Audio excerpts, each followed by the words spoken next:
all our Sports Today family members. And yesterday, it was yet again Mumbai Indians asserting their dominance on their home pitch.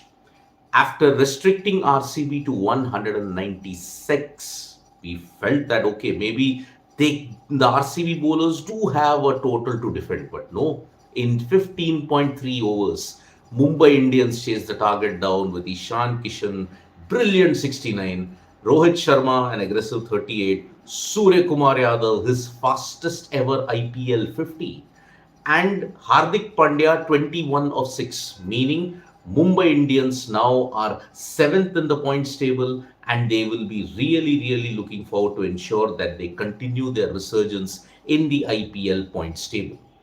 Because of this, now they have got two more home games, one versus CSK, the other against PBKS. If Mumbai Indians continue that way, be afraid. Be very afraid because Mumbai Indians seem to have hit the resurgence button all over again. But yesterday, there was a contrast of emotions when you have to look at Hardik Pandya and Virat Kohli also. Virat Kohli, but then when the match was going on, he was angry with the umpires for not giving the no ball to Dinesh Karthik. And then as the match progressed, the way how RCB's bowlers were being hit, there was a funny moment. The Mumbai crowd were chanting Kohli ko bowling do. But then he just caught his ears. He said, no way. The amount of thrashing that had the RCB bowlers were subject to, it was not a pleasant sight to look at because Akashdeep was hit for runs, Siraj was hit for runs, Vijay Kumar Vishak was hit for runs. And then towards the fag end, when Hardik Pandya came on to bat, he got booing. There was booing at the Wankhede. And prior to his bowling also, when he was bowling, there also for one moment he was booed. But then when he came out to bat, he got booed. Now, because of what had transpired when he came out to bat, Virat Kohli told the Wankhede crowd like, "What are you doing?" After Virat Kohli told the fans, they started to cheer. Although the celebrations and cheers were muted in a certain bit when it came to Hardik Pandya. After that, you could see the warm gesture that Hardik and Virat shared at the end of the day because at the end of the day, you are playing for India. It's not just a very localized Premier League tournament that you're playing in the country. Virat and Hardik shared a hug, and there was warm mutual admiration between both of them in that sense. Now, this is where we all have to set the line clear. We all thought that, okay, the crowd booing may all disappear if Mumbai Indians don't win. Maybe that was one fickle straw that you had to clutch onto. But then when Mumbai Indians have started winning, yet their captain gets booed for no fault of his, then then it comes into question that behavior. Then why on earth then are you behaving very awkwardly then? If it takes a Virat Kohli, if it takes a Rohit Sharma to tell you that you are wrong, then and only then you will change your approach. When at the very beginning itself, you have been in the wrong, why does it take several other public personalities to tell you that no, you are wrong? Self-realization is very important in this case. Mumbai Indians may have started the winning curve, but then why can't the booing stop around Hardik Pandya then? Agreed. The way how he might have gone from GT to MI, that might have left many fans angry. But that is not a legitimate excuse. It's a sport. It's a setup. That's how it works. Every single time, that is how it will be. Not many people can just come around and come to a legacy franchisee and take over the captaincy. That is the reason why any captain can't be a lifelong captain. That is the bitter truth. And the last 3 years, whatever be it, results were not going Mumbai Indians' high standards. They did not make it to the playoffs in 2021. 2022, it was wooden spoon. 2023, we all know how they went into qualifier with a big dose of luck.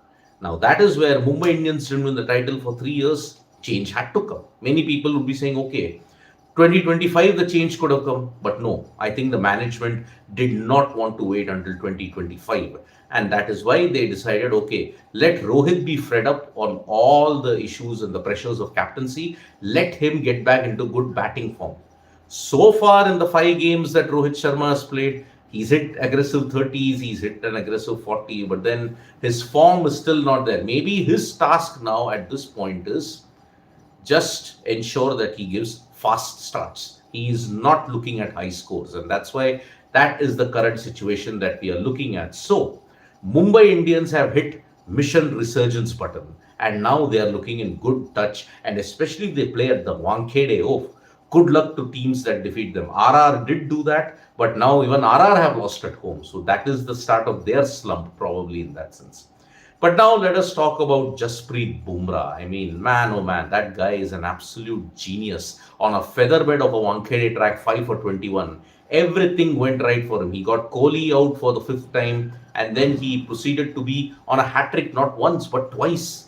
That is the level of genius that Jasprit Bumrah has.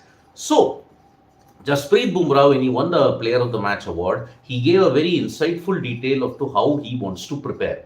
Jasprit Bumrah has gone on to say that, look, I look at videos from the past performances and then I analyze where did I go wrong.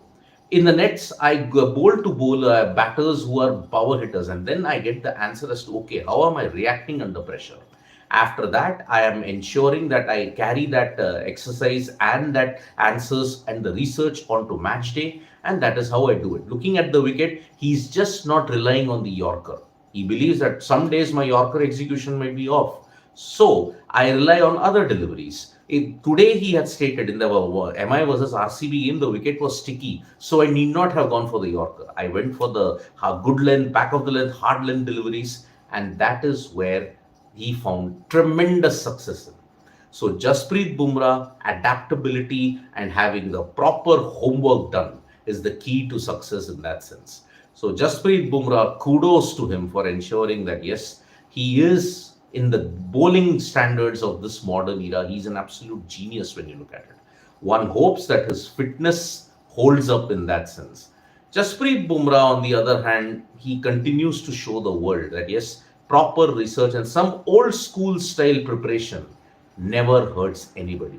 So that was the Mumbai Indians versus RCB clash. There was a lot of talking points about it. We have done some videos on the umpiring, which was terrible. We have also done a video on the Hardik Pandya booing incident where Virat Kohli had to step up, and Virat Kohli would have to step up because 11 years ago, he was subject to booing at this particular ground. At that time, we all criticized the behavior that this is just not done because Virat Kohli plays for India also. Sachin Tendulkar was booed also in 2006. But then at that time, a fair majority did criticize the behavior of the fans. And at that time, the criticism was valid. Why can't the criticism be valid at this point in time? Those who boo can't be fans, especially in the Hardik Pandya case. They can't be called cricket fans because they do not understand the nitty-gritties of the sport. They do not understand how the IPL works.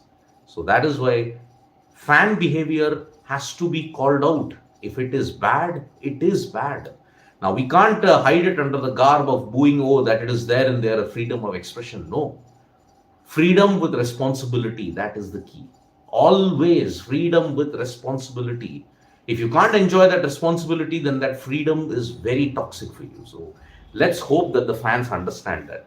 Now, coming to the world of the IPL, the other game that we have today is Lucknow Super Giants versus the Delhi Capitals. The Delhi Capitals are coming off 2 losses. The Mumbai Indians, the LSG team on the other hand, are coming off 2 consecutive wins. Can they make it 3 out of 3? LSG look in really good touch at this point in time, and one hopes that they can continue the winning momentum. Another opportunity for KL Rahul.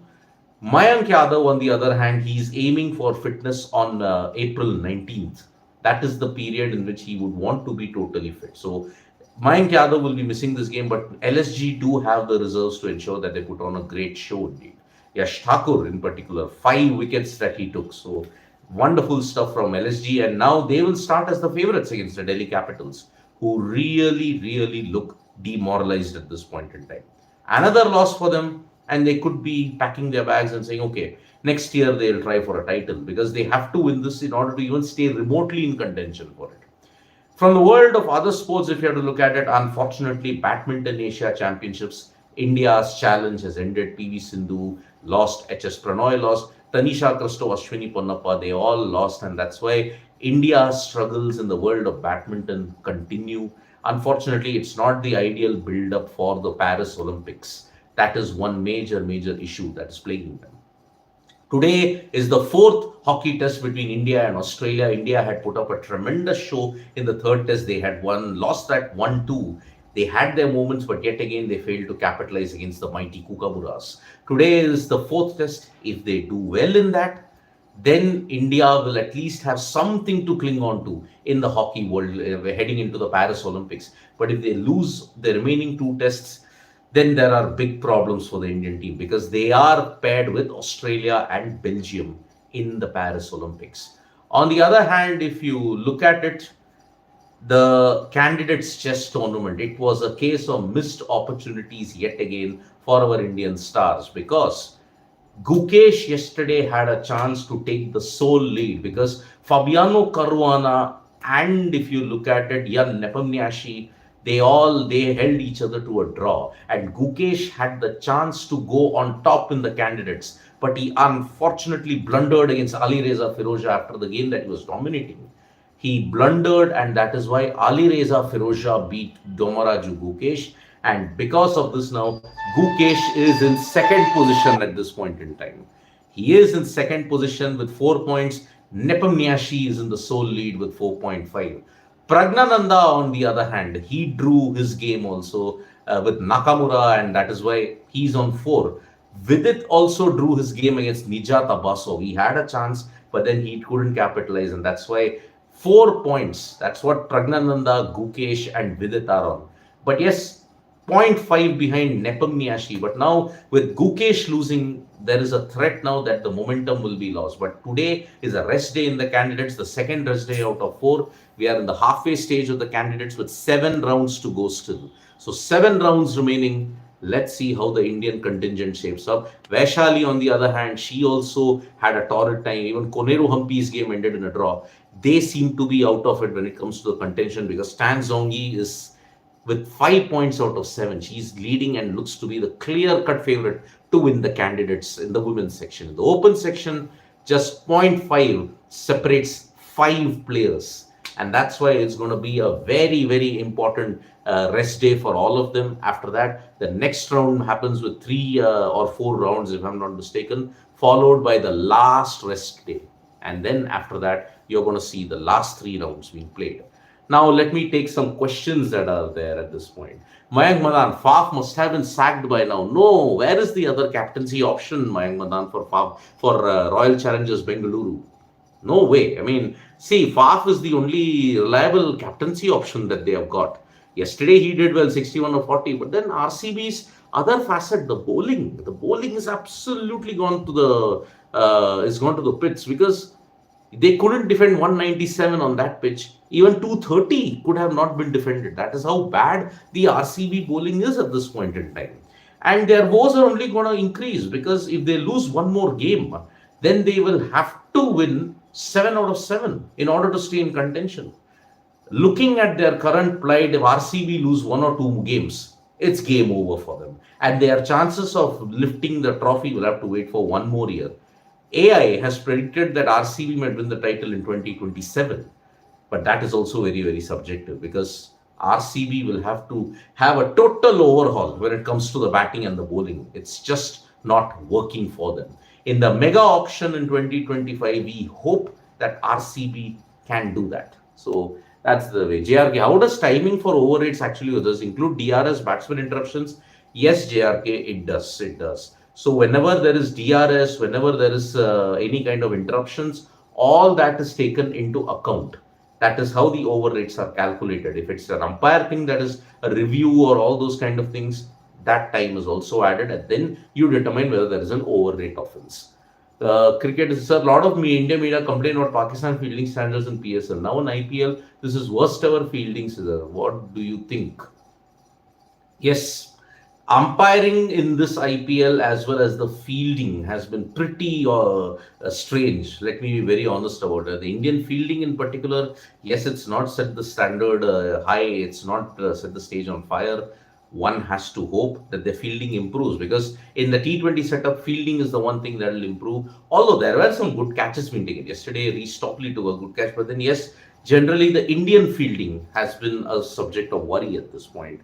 RCB's next three games are with SRH, KKR, and SR. I think 277 record can do Shreyansh Pudipatti. Ouch.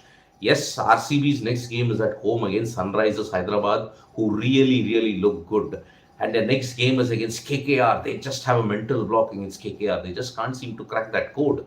But yes, if there is a chance, they'll have to capitalize in their home turf. That is the way we are looking at it. It seems Vineet Amba, it seems Virat Kohli is one of the few two people listen to. Steve Smith, Naveen Ullah, and now Pandya. May I add even Gautam Gambhir in that, Vineet? See, that is the thing. Fan realization is the most important thing. If they realize it on their own, then it's fine. But when others tell you, when there are 5 to 6 people who have stated that your behavior is bad, something must be right, isn't it? Wrong behavior is wrong behavior. There can't be any justification on that fact. We are living on that idealism that, oh, it's fans run the game, and that is why they can do whatever they want. Wrong. Fans can only become fans if they learn to do it with responsibility. In the case of Hardik Pandya, there is not a shred of legitimacy by which they can boo.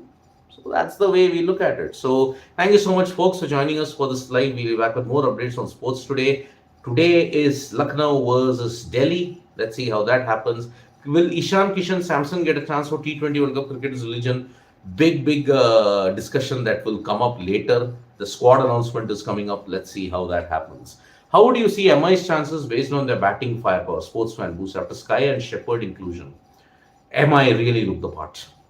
Let me just tell you, MI do look the part. So I have put them as title contenders. Maybe their resurgence has started. Let's see how it goes. So thank you so much, folks, for joining us for this live. We'll be back with more updates on sports today. Tap that bell icon so you know when we go live. And don't forget, we're on Facebook, Twitter, and Instagram as well.